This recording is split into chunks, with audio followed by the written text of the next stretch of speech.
Hello guys and welcome to the ProDota Cup by Smashcast TV. We're here in the best of 5 finals, EU finals between Anji and Team Singularity, and we are watching a game number 1 of the series. But let me just inform you that Singularity does have a 1-game advantage coming to these finals because they do come from the winners brackets. Apologies for the delayed start. Usually I would start at the second pick of the draft like most casters do, but sadly Dota is optimized by people who've never studied computer science, and hence the game keeps crashing on my beautiful new computer.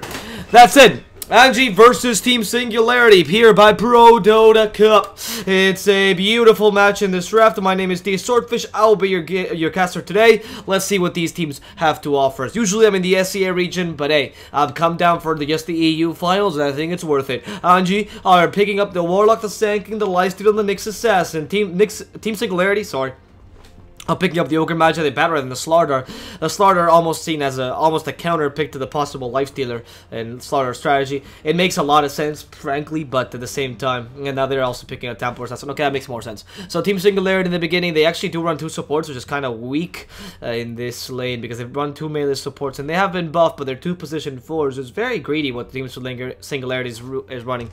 Luckily for them, this should be fine, the Ogre Magi itself, because of course that Bloodlust from the Ogre Magi is okay. It usually is strong enough to help you out in the early game. You can just max that and be position 5, so you should be okay with the Slaughter. And of course the Bloodlust also helps you have extra movement speed, which means that both Ogre Magi and Slaughter can have a bit more impact, and they can use their large bodies in this situation. It means, you know, big armor, big HP, and nice basic attack damage to destroy the enemy team. So it's not bad. Team Singularity here running the Templar Assassin with the Meld, of course, and the help of the amplified damage, able to kill most anything. Anji was hoping to run that in the beginning with easy lanes. Obviously the Warlock and Lifesteal, the Dart sustain in lane, the Sanking offer you a good mid game with some epicenter. And then you add a Nyx Assassin to the mix to offer you, you know, a bit of more team fight with the ability to crush the Bat Rider and the ability to actually destroy the TA with one of her attacks. Now, Anji is missing a mid, and so is Team Singularity. Team Singularity is missing a carry. What carry could you pick up here for Exotic DR, I believe, is the guy who's playing carry for this team. Someone that can utilize that minus armor well, someone with a bit of physical attack damage. A Juggernaut, for example, comes to mind as just a pretty stable pick, especially against a Lifestealer. He's quite powerful, and it works well with a Templar Assassin. Obviously, Ursa is the other option that you could always run, and there it is. Team Singularity goes for the Ursa. It's a classic for the Team Singularity team, and it works well against Lifestealer, so there's absolutely no reason why you shouldn't be running that. Right, for Anji here, we are going to be having a last pick as well. In this case, it's a mid. You have an Ursa, a Templar Assassin. You might want to consider something along the lines of an OD to stop this attack from both Ursa and Templar Assassin. The minus armor does crush him, but he can have the... I mean, there's no really mid here that can dispel it to himself, right? Maybe a Timber Saw at best, and the Timber Saw would just have to buy Lotus Orb, and he would be fine. But honestly, Timber Saw seems like a weak pick. OD, besides the Bat Rider, could be very strong, and you have an Nyx Assassin to help him with the Bat Rider, so it's not really that big of a problem. You also have the Lifestealer. However, the issue here is the Lifestealer won't have a bomb, so maybe you want to go more for the team fight oriented strat and go for a Queen of Pain or Puck. Both Queen of Pain and Puck do decently well against Templar. The Puck not so much, the Queen of Pain much more so. And they're really good against the Ursa and the Slaughter specifically. So Anji has the option to picking up here, probably between the Queen of Pain and the OD as the traditional picks. A Troll Warlord would have also been a really good pick for them, obviously in the mid lane, but they can't really use that. And if they want to utilize something that actually takes away or deals some sort of physical damage or has some, you know, utilize the Sanking potential with more. Okay, there it is, the Queen of Pain. I don't know why I even bother theory crafting if I just know the pick from the start. That obviously the OD is a good idea here, and it would have worked against the Ursa, but the Queen of Pain offers you much more when talking about the lane against the Templar Assassin, and more importantly, the Queen of Pain actually is much more useful. Thank you, Potato234. Sorry about the music, by the way. I can't tell you what the music is because obviously the songs are randomized and there's just a playlist I have. Right, but the Queen of Pain, like I said, offers a lot against the Templar Assassin in the lanes, which means that she's hard to kill in the lanes. It means that the Ogre Magi constant harassment won't put her over the edge and force her to commit suicide there. The fight against the Ursa is still pretty powerful with the Queen of Pain if you use the Sonic Wave before Enrage, but mind you, Sonic Wave is quite a slow projectile, so the Enrage can actually stop it most of the time. Would not be surprising. Now, the only thing that I'm kind of fearing here for Anji, though, is the fact that they still have to deal with an Ursa and a Templar with a Lifestealer, someone that doesn't have the best agility again, and even a Queen of Pain, who, yes, she's actually okay if you don't stun her, but of course... Yeah, it's actually very weird. Did you hear that? It's like the sound for these picks are much lower. Give me a second. Syla as in Syla Bear? No, that's not gonna happen. That was not a... Sorry, man. Syla Bear doesn't happen. I'm assuming Syla Bear is a lone druid. Dota 1 player here. Ooh, what can I say? I don't know what community still call them, but I still call a lot of these heroes. Wait, let me just fix the music or the stats. There it is. So the game sounds went down for whatever reason, even though the music should be down. There it is. That's why everything seemed so low and it was off. Okay, now we're set. So, like I said, the guys from Anji will... I do believe in their lineup. I like the Queen of Pain pick very much so. But, of course, you are fighting against a TA and Ursa, and you do have the stunts from the Bad Rider, the Ogre Magi, and the Slaughter. It's not going to be easy running away from them. If they catch the Queen of Pain, it's an easy pickings, especially because Queen of Pain does not have the best agility gain, or even a decent starting armor. Though, it's not that bad. 2.0 is okay, considering her stats are like Bane's, very, very settled. And 2.5 intelligence gains okay as well. Right, that's it. Let's get right into the presentation of the teams. My name is DSwordfish. I'll be your caster for today, and let's see what Singularity and Anji have for us in this match. It's the best of 5 finals for the ProDota EU Cup, and man, am I excited. It is a very important match with Singularity having a 1 advantage. Anji is looking to even the score against them, so let's see if they can do this. On the Singularity side, for the Radiant, the good guys, it's going to be Eliza, I think. Lysish, yeah, as the Ogre Magi in the support position. The second support is going to be the Slaughter, played by Kakor. Patos will be Patos, really, as the Bat Rider in the offlane position. As the carry, Exotic Deer with the Ursa, and finally, in the mid lane, it's Nisha, playing as a Templar Assassin. Now, for the Anji side, as the bad guys, the Dire, the red side, I suppose. No Fear is going to be playing the Warlock in the support position. The second support is going to be Nyx Assassin, played by Chu. In the mid lane, we're going to have a Queen of Pain, played by Pikachu.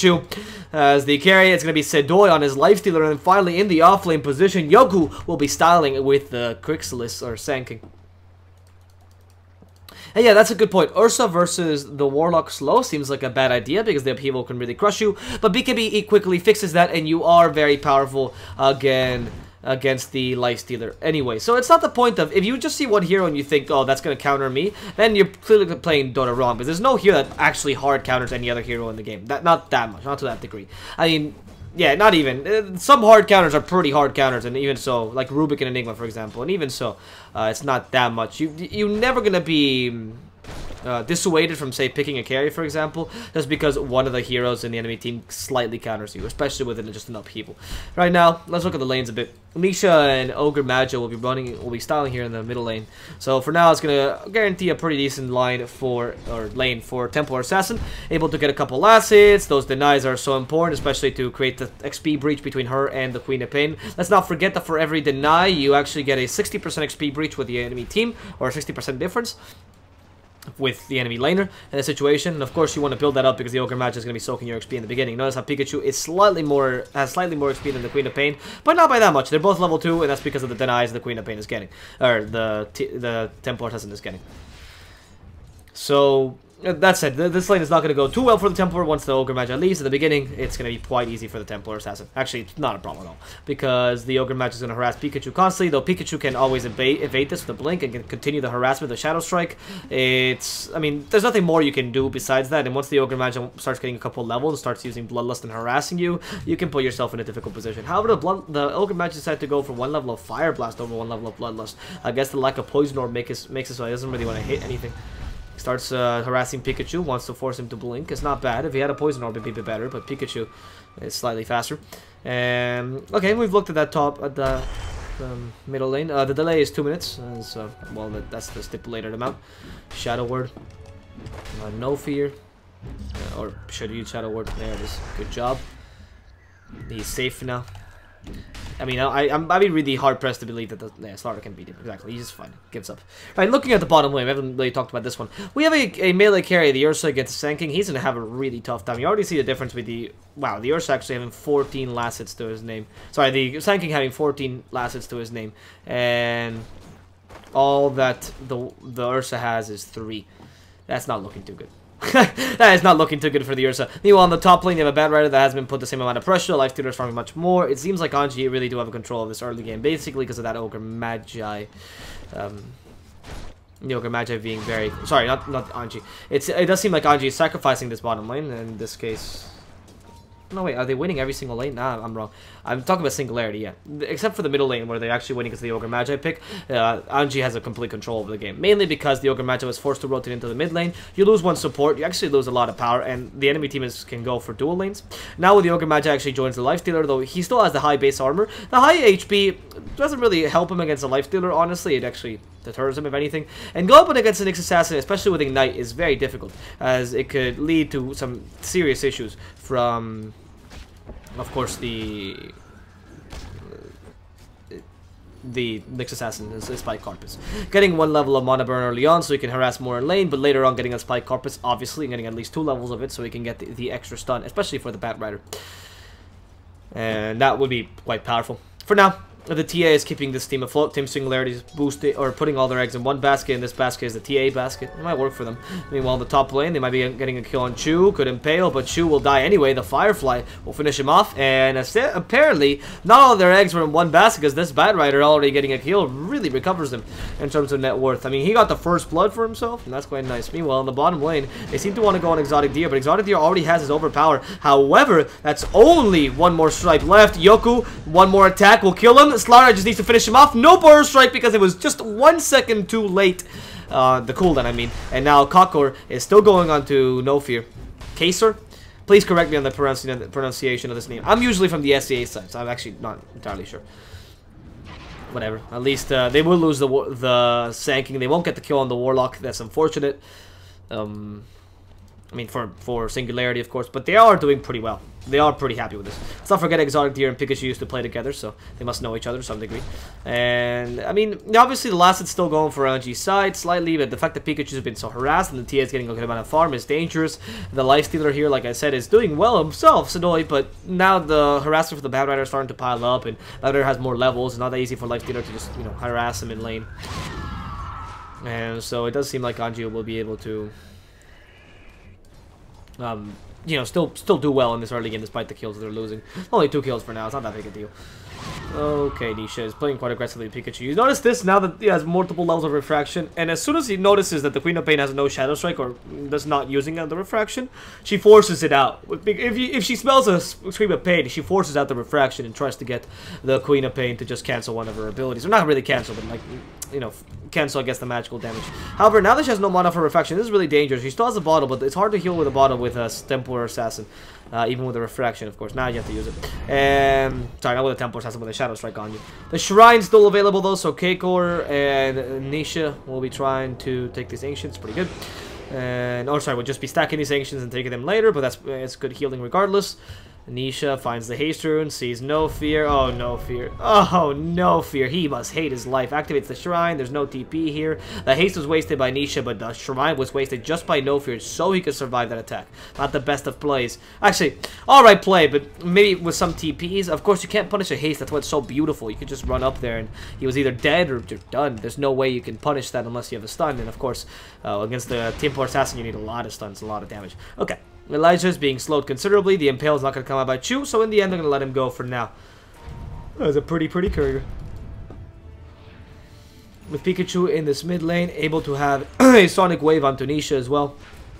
So whenever Nisha goes really low on health, that's why the Nyx Assassin's hanging about here a bit more often. The kills onto Nisha are actually quite possible if Pikachu decides to play a bit aggressively. Ooh, careful. They're actually taking his mana. Beautiful Impale, but they kill the Queen of Pain on the last hit. She blinks away and just, well, I think is with the Ogre Magi's Ignite or whatever, that just finishes her off. That was so unfortunate. Poor Queen of Pain. I mean, that was a really good Impale by Chu. Don't be sad, little buddy. That was not your fault. You did great. However, that was just a good initiation by the Ogre Magi and the Templar. Taking advantage of how strong the Templar is in the early game and how strong the Ogre Magi is in the early game to try to harass the Queen of Pain and put some pressure onto her in the early game is not bad. Because the Queen of Pain really relies on that snowball potential. So, you know, and she doesn't never get some Midas. So, if that's the case, you just put a lot of pressure onto her in the middle of the lane and try to get a couple, one or two kills, you know, delay her lasts a bit, not that big a deal. And then, as a result, boom, boom, boom, boom, boom. Queen of Pain starts having much more trouble in lane and, ooh, it starts going pretty badly for her. Okay, Keikor, carefully. There's a Burst Strike available from Yoku.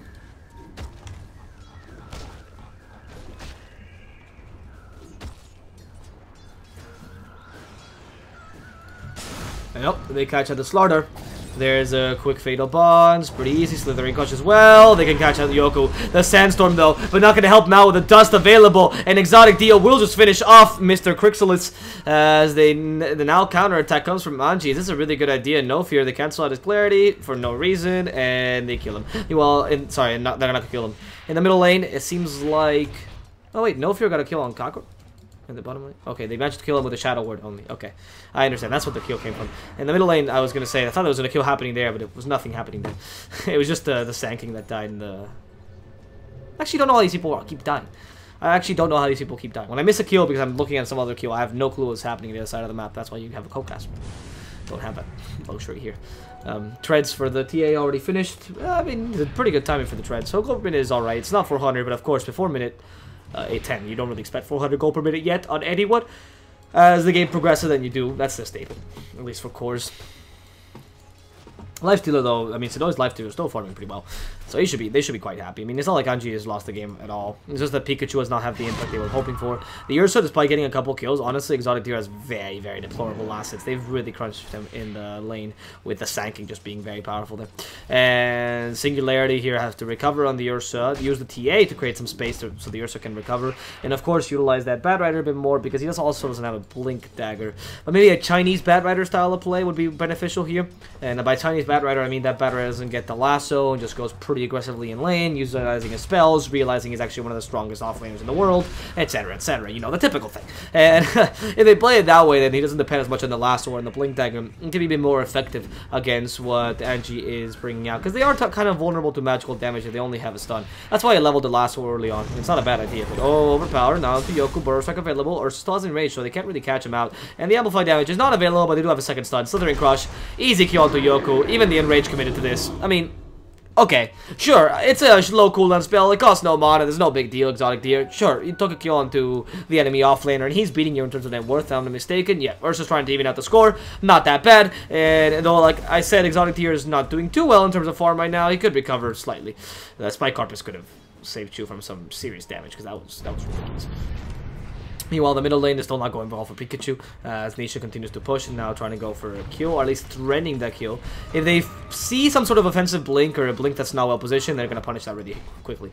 Once they know blink is on cooldown, it's time to go. Right now, they only have one stun on the Ogre Magi, and the TA has no stuns. There's no way they can actually kill the Queen of Pain unless she plays really badly, and that's the point. They're trying to wait for her to mess up, use an offensive blink, you know, gauge the situation badly, or calculate, I guess, the situation badly, whatever you want to call it, and destroy him as a result. Wow, Sedoy took so much damage from the deny. They want to take this tower down. They will do so. Nisha, they're coming in, but they have no damage for her because she still has melded. Okay, Nisha decides to come back out with the refraction on. Fights Sedoy. There's the golem. Now Sonic Wave. Nisha taking way too much damage, and she might just fall to the Scream of Pain. Pikachu ensures to give her back everything that she took in the laning phase, and that was with a little bit of extra love from the Scream of Pain. You know, it's a cat fight apparently, and TA will be dying in this middle lane, sadly. That's the second kill that Anji get after the kill earlier, which was on... I actually didn't even see, frankly. Who else died in this team of Singularity? The Sanking... No, sorry. This Slardar. Yeah, the Slardar earlier when the Warlock killed him. That's true. Alright, so Singularity a bit sad about this, losing their TA and maybe losing their Ursa. That's even worse. It used the Enrage way too early. Could have used the Enrage when the Shadow Strike came out, or when the Shadow Word came up. That, I mean, once they saw him use the Enrage, everything just went on him. And he's not going to die, because luckily for him, you know, the Warlock is still not a high... Actually, he's quite a high level. Luckily for him, it's only level 1 Shadow Strike, I suppose, or because the Exotic Deer was taking a ridiculous amount of damage. I think Fatal Bonded him with anything else, he would have died just because of premature usage of Enrage. Because let's not forget, Enrage dispels things, right? Enrage dispels things. It's really important. It's like one of the most important factors against a Queen of Pain, against a Warlock, against a Nyx Assassin. I mean, not really. Against a Lifestealer's Open Wounds, yeah. If you're not getting ads, obviously. Oh no, Nisha, they found you out! She was trying to get the Ancients, and instead, the only thing she's gonna find is her own death. Unless... Is this possible? They bought no...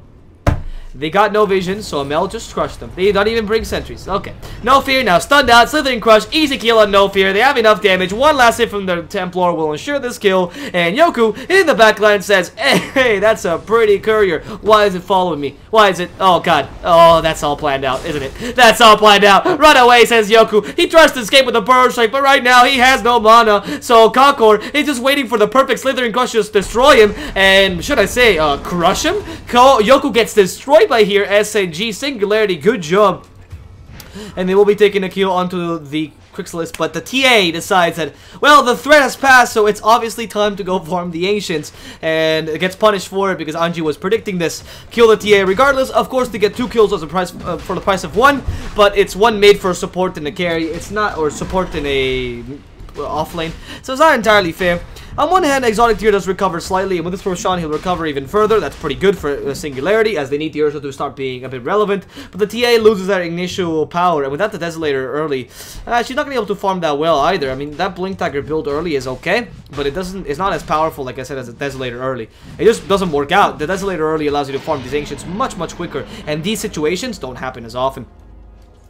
Now, Kakor in the middle lane is trying to search for No Fear. There's a Slithering Crush available. Patos pushing him back, and Kakor catches him with a Slithering Crush. Now with the lasso, easy kill onto the Warlock, and Warlock Golem might just die. I mean, they have amplified damage. The Ursa is halfway between committing and not. There's the Warlock. It's like a standoff. They're game of chicken, but the Ursa has more damage, and Exotic Deal will get an extra 100 gold, but at the price of his own death? No, Chu was not. Chu just walked by him. Is like, what? Did he kill the Warlock? No. Never heard that. Right. Chu, they don't see him. He has a sentry here. That's why he's playing so safely. They actually find the Bat Rider up. There's the Impale. Patos cannot withstand this damage. And Pikachu even comes in with a Haste Rune and runs away. And she went for the Veil of Discord first. Interesting build for Pikachu. It's not necessarily a poor man's Quap, but definitely a snowbally Quap of sorts. And it's not a bad idea. It gives you a bit of armor, which is great against Slardar, for example. Actually, a considerable amount of armor. I think it's +4, +6. Yeah, 6 armor. Wait, we'll talk about it in a second. Great Slithering Crush, but even better Burst Strike to stop the follow-up. And now Slardar has been stunned out and destroyed by Anji. And they're looking for someone else, but of course, Singularity has read the signs and decided to retreat in time. However, Yoku, I mean, he's answering for a kill. He doesn't have a Blink Dagger. This could work out for him. He sees the Yogurt Magic, but doesn't really want to commit. In the end, Anji will just stay in. Right, that Veil of Discord gives you 6 armor, which is actually kind of ridiculous. Every time I read it, it's like, wait, really 6 armor? It gives you a nice HP regen, a good amount of stats. It's just like Drums of Endurance for intelligence heroes, or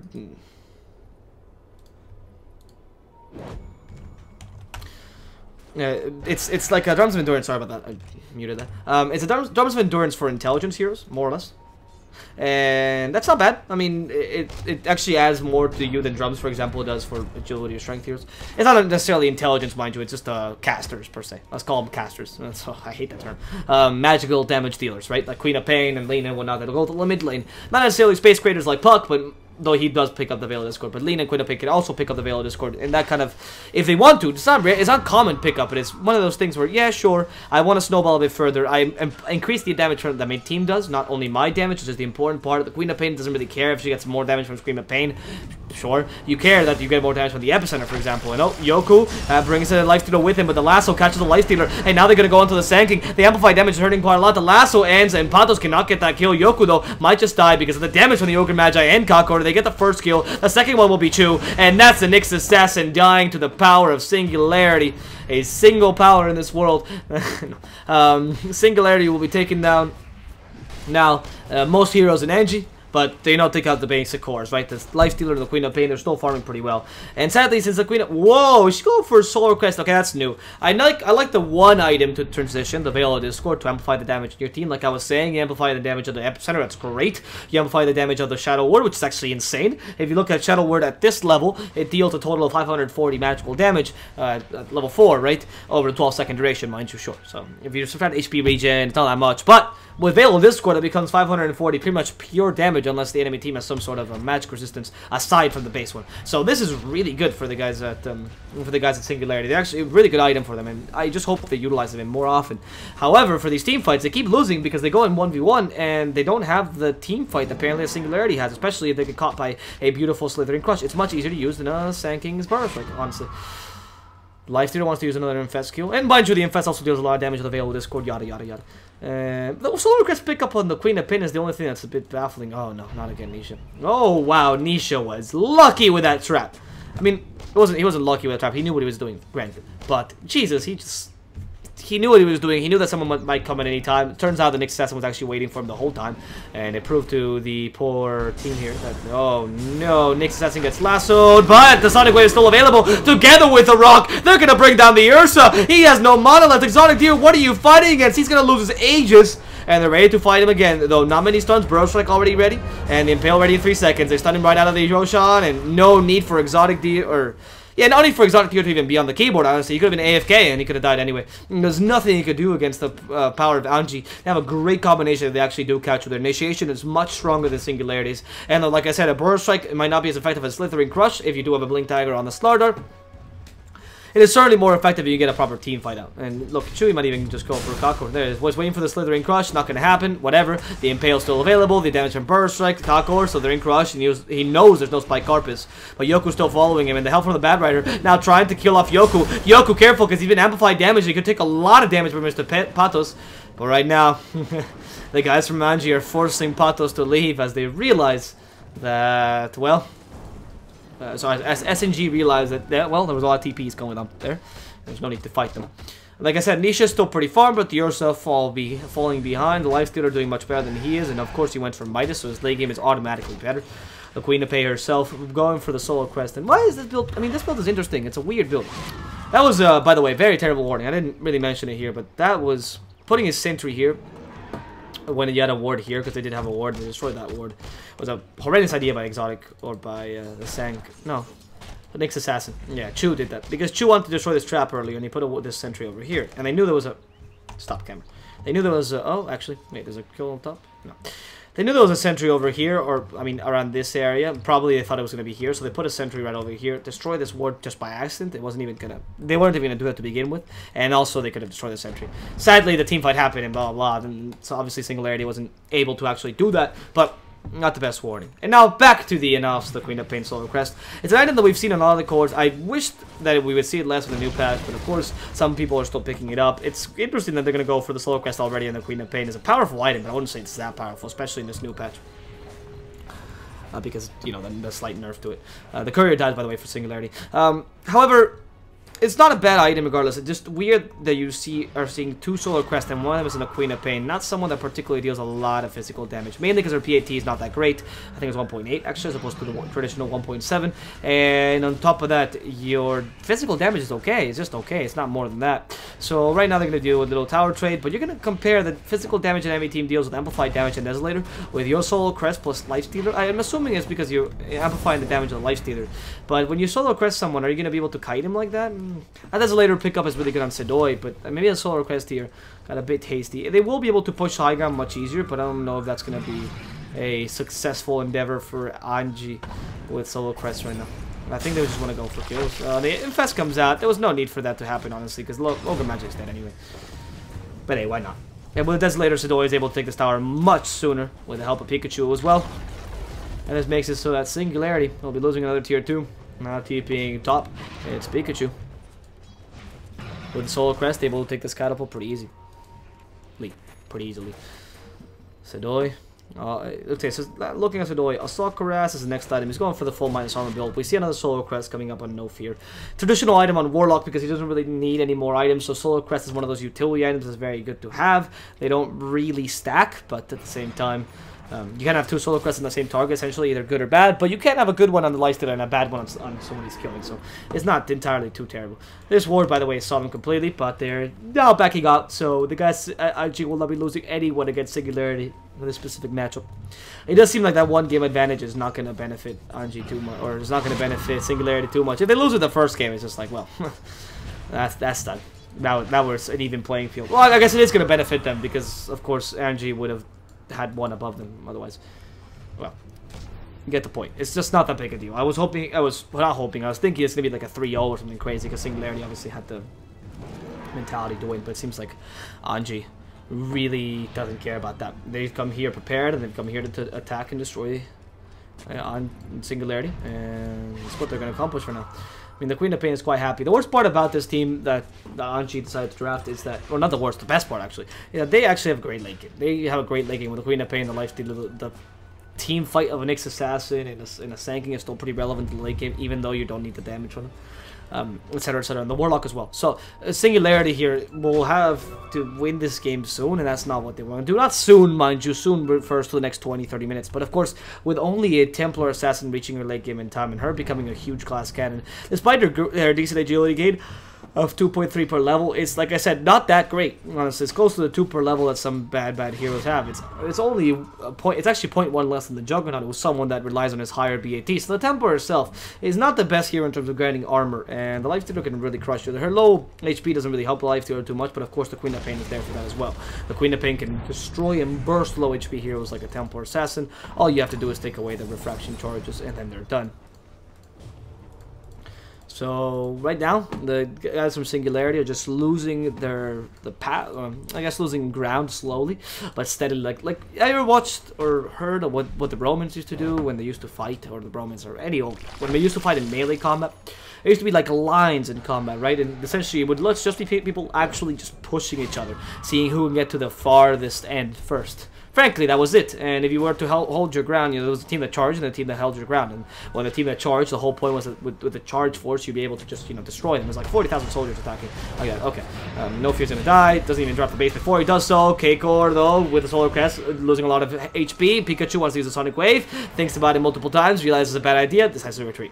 The whole point of that is that they were losing grounds. When they had those battles, they lost ground slowly, but they didn't lose all of it at once. It wasn't like a per se snowball strat. And this game is precisely that. The guys from Anji are pushing the guys at Singularity slowly but steadily. Of course, guaranteeing that they do have a better late game, so it's fine. And they push a bit too hard and they get punished for it.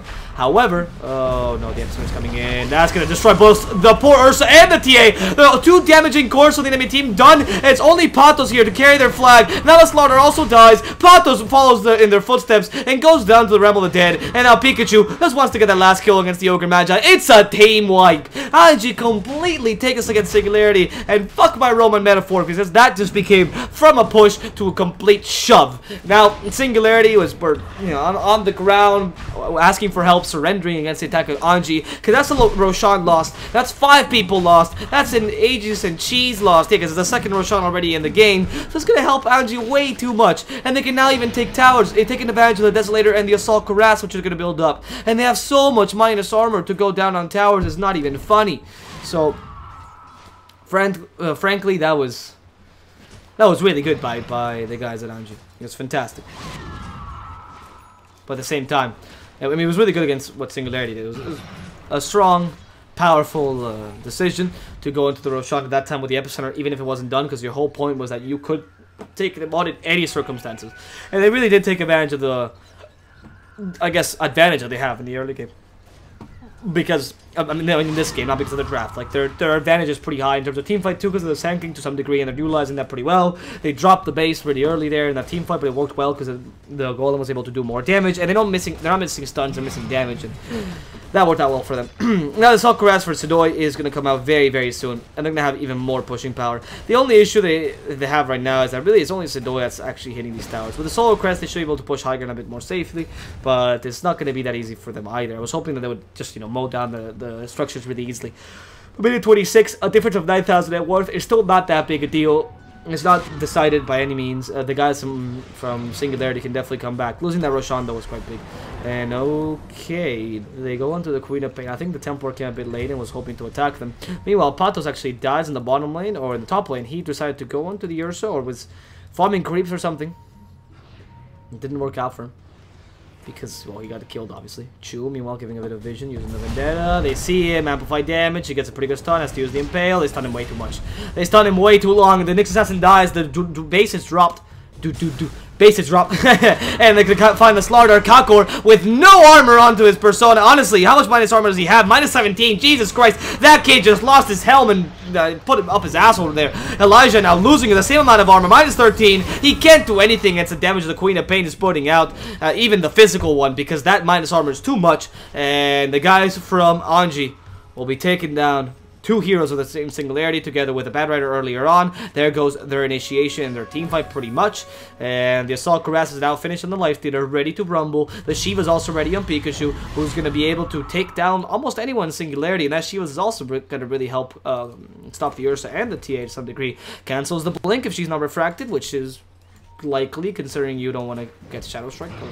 I mean, could cancel a Blink, I guess, but the main factor is with the Ursa. Slowing down the Tempor's attack speed is not bad. Slowing down the Ursa as a whole, including his movement speed, is absolutely fantastic. Right, Sidoi, you should realize that at this point, it's not going to work. Yeah, exactly. You do one, you hit it twice, you're like, okay, is it going down? It's not going down. Please, please stop attacking. And okay, amplified damage at Sidoi, but again, he doesn't care. He starts the Aegis. That creeps him now around him, so he's going to take this tower easily. He could have spelled everything just with Rage, but he's decided not to. Of course, this Life Stealer is just tanking it. He's the man, after all. Actually, was really helps Pikachu as well, but besides the Solar Crest, because the enemy team decided to go for somewhat of a minus armor physical damage strategy, and they're lacking the magical armor or the magical damage in heaps. It's really only the Bad Rider that's giving them magical damage, and it's not really that big a deal at this point of the game. 28 minutes in, that Firefly plus sticky napalm stacks is not that important. So the whole point of this is that the guys from Anji have recognized this, and they're not only amassing armor. Look at this, Lotus Orb on Yoku. Actually, let me just show you. Lotus Orb on Yoku, right? Armored in Assault Cuirass on Sidoi. Chu, I mean, he's a support. Solar Crest and Shiva's Guard onto Pikachu, and then Medallion of Courage, soon to be Solar Crest on the Warlock as well. Or not necessarily soon to be, but will be at some point. The point is, they're amassing armor for this team because they do know that they need these items. That's why this, now that I realize, that's probably why the Solar Crest came out on the Queen of Pain. And of course, getting a Shiva so early helps you against this physical damage strategy. Unless the enemy team initiates on you perfectly, but Chu already stopped the Bad Rider. Easy Impale by Spike Carpets, and with a Sidoi coming in, they destroy 2 in seconds. And now, the rest of Team Singularity is trying to retreat. I don't know if they're going to be successful at doing so. They're not going to catch anyone out just because, well, Singularity actually went for a really weird route. In fact, all that Anji wants to do is push towers. Push, push, push. They know what to do. They want to get this Desolator and amplify, sorry, the Desolator to be useful. Here, they also want to kill Elijah. That Solar Crest is actually hurting him a lot. Elijah is forced to use the Shrine. Wow, there's only 3 shrines in base. The usage of the shrines for these guys at Singularity has not been ideal. Anyway, they keep going to the TA. There's the rock. The base is dropped. Sonic Wave as well. Exotic Deer needs to use the Enrage to survive, but he's not going to be able to. They Yo Scepter him up, and as he goes down, all his bones are broken by a hungry Life Stealer as they now take the racks for the Anji team. That's 40 seconds without Ursa, 50 seconds with the TA in the sidelines, unless she decides to go for the BK or the buyback, sorry. And it doesn't seem like she's going for it. Honestly, she would have bought back much sooner. It seems like it's going to be GG for Anji. Or for Singularity, I suppose. Anji winning this game, right? You understood what I'm saying? Oh, they find the Slaughter 2. Goodbye to your initiation. The TA even joins. The BKB is available on Nisha. Starts hitting the co-op, but she deals no damage. The Bad Rider is also joining in, but what is he really doing? Honestly, just get amplified damage. The Rage, he has to use the lasso just to stop the Life Stealer from attacking him, but he doesn't care. Sidoi keeps hitting him. Setsuko and Kako, they don't kill anyone just yet. Sidoi is so confused, being kited around just by his own hubris, and Nisha will eventually get the kill on the Sand King, but as a result will die herself. And Pantos himself, Solar Crest, and one last hit. Sidoi is looking for it. He just wants that last hit. Exotic Deer still fighting, and Gatches No Fear manages to kill him off. Now let's turn to Sidoi. Sidoi has no Aegis. Exotic Deer wants to fight this, but he goes into Chu, and Chu will just take him away. Choo-choo, he says. It's a train. However, the Nyx Assassin has been dusted, and they can see exactly where he's going. They just need a stun of some sort, because the Life Stealer will die otherwise. That was a terrible impale. Sidoi comes out. They have no way of stunning him. Sidoi is actually resisting against Exotic Deer. He's healing so much. Sidoi, someone stop him. This monster just murdered a mother of 4. The Ursa, because she has cups. And now Sidoi is trying to run away from the damage, and he will not be able to, because Singularity finally are tired of his killing spree and bring him down with severe justice and served in fire. It's like he was a witch. Good job there. Good job there, guys from Anji. They took a lot, but they obviously played way too aggressively. They could have just gone for these racks and won the game already. But instead, Anji decides, why do that where we can cause more psychological damage onto the enemy team? The well played comes out, but I'm assuming that's just... I'm assuming it's for his team, because not GG well played. Like I said, they want to cause more psychological damage coming to this best of 5. I can only imagine. There's no other reason why you would have died that. Either that or it was a complete mistake. Because, of course, you are losing by 1, and here you're showing, yep, we can win. This best of 5 is actually ours. It doesn't really matter. They have a 1-game advantage. And that feels really bad. If you're a player that comes with a 1-game advantage and they beat you, especially if they beat you 3-1, oh, that is horrendous, because you had the... Okay, Yoko's dead. Go Yule Scepter. Burst Strike is still available, so you might be able to survive. Never mind, Yoku. That was a terrible Burst Strike.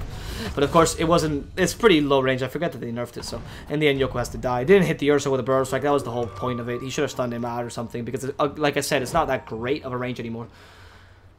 So in the end,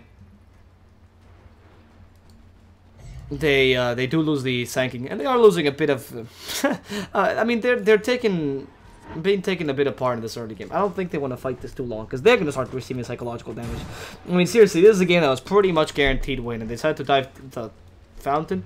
They decided to dive the fountain, and as a result, this tower is still standing. And now they have to wait for the Sanking, play well again, use a smoke, probably get it like a kill before they go in, and then done. It's easy. Maybe even wait for the Roshan. Roshan's about to respawn, maybe in 4 seconds. We're not sure yet. No, it's not respawning. Right, it'll respawn in just 1 minute. Okay. Chew with the infest on him. You could find someone out. It's actually quite hard for the Slar to see him because they only have a dust. That's not really too good. In goes Pikachu first. Does not hit anyone with the shields, but gets a good amount of range. Chew still falling in the backlines. And kick up the Sanking. Great Burrow Strike. Now they go in. Chew catches out the Ursa, and that's a dead Ursa. The Sonic Wave even committed to this, and they destroy both the cores. Well, the offlaner and the carry for the enemy team. Now they catch out Kakor, take away his armor, open wounds him. Kakor, where are you going? But the sushi shop. They cut him and slice him, ready for the Japanese to eat, and Pikachu will now be taking, or helping take this middle tower. Where did I see the Athos, by the way? I swear to God I saw the Athos. Oh, it was. Nyx Assassin went for Athos. He also has 2 gems, 1 for each eye. But it's a Nyx Assassin, actually absolute noob. I can't believe he went for 2 gems as opposed to 6, because Nyx Assassin obviously has 6 eyes. Whatever. The guys from Anji will now be taking this tower down bottom. Easy tango, Sidoi, the Desolator. I mean, he deals a ridiculous amount of damage to this tower. He also has the Soul Crest -5 aura, so it's pretty great. And they catch out the Ogre Magi. Easy stuns. The Solar Crest. Bye-bye, Elijah. Once they go near him, they just die. And then the GG well played comes out by Singularity. They lose the first game. And this game advantage will be nil. As the guys at Anji even out the score, coming on from the losers brackets. They are the underdogs in this match. And they will be happy to be so. As they're now able to take down Singularity in the first match of this best of 5. Getting one step closer of winning the ProDota Cup EU. That said, guys, my name has been DSwordfish. Hope you've enjoyed the cast. I've been your caster for today, of course. And hope you enjoyed the cast. If you did, feel free to follow me on Twitter at DSwordfish, obviously, is my name. And if you didn't, feel free to rage in the comments and tell me why you hate me and why you're going to mute me and all that stuff. Right, we'll be back with game number 2 between Singularity and Anji shortly. So stay tuned, follow the channel and whatnot so you can see new updates for the ProDota Cup EU. And I'll see you guys shortly with the next game between Team Singularity and Team Anji. Until then, guys.